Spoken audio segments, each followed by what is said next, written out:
బుద్ధుడు ఈ సనాతన ధర్మంలో భాగమే. బుద్ధుడు ఎక్కడ కూడా దేవుడు లేడని, దేవుడు ఉన్నాడని చెప్పలేదు. ఆయన దృష్టి ఏమిటంటే ఈ విపరీత బుద్ధి నుంచి జనాలను మళ్లించాలనుకున్నాడు. విపరీత బుద్ధి అంటే నేను ఇందాక మొదట చెప్పినటువంటి వైదిక దర్శనంలోని కర్మకాండలో మునిగి ఉన్నటువంటి వాళ్ళను బయటికి తేవాలనుకున్నాడు. మరి అట్లా మాట్లాడితే దక్షయజ్ఞం జరిగింది. దక్షయజ్ఞంలో దక్షుడు సాక్షాత్ పరమేశ్వరుని యొక్క మామ, పిల్లనిచ్చిన మామ.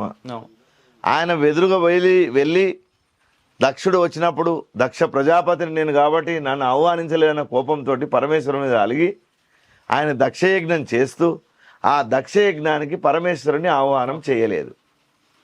చేయకపోతే తర్వాతలో పార్వతి వెళ్ళింది, ఆమె అగ్నికి ఆహుతయింది, యోగాగ్నికి. ఆ తర్వాత వీరభద్రుడు వెళ్ళి శివుని అనుచరుడుగా వెళ్ళి ఆ దక్షాధ్వర ధ్వంసం చేశాడు.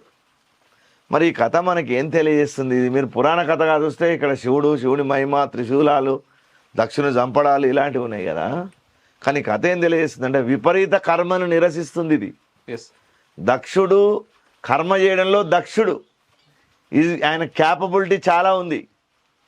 కర్మలోనే మునిగి ఉన్నాడు.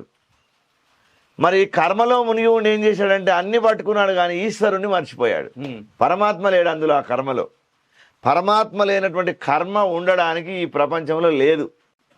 అది దక్షాధ్వర ధ్వంసంలోని కథలోని అంతరార్థం. దాన్నే బుద్ధుడు ఏం చేశాడంటే నీ కర్మకు సంబంధించినటువంటి విషయాలను పక్కన పెట్టి జ్ఞానం వైపు కొంచెం ప్రయాణం చేయండి. అది ఉపనిషత్తులోంచి తీసుకున్నాడు ఆయన. ఆయన కొత్త ఏడికి వెళ్ళి చెప్పని వేరే ఎక్కడి నుంచి తీసుకున్న వాళ్ళని చెప్పమని చెప్పండి.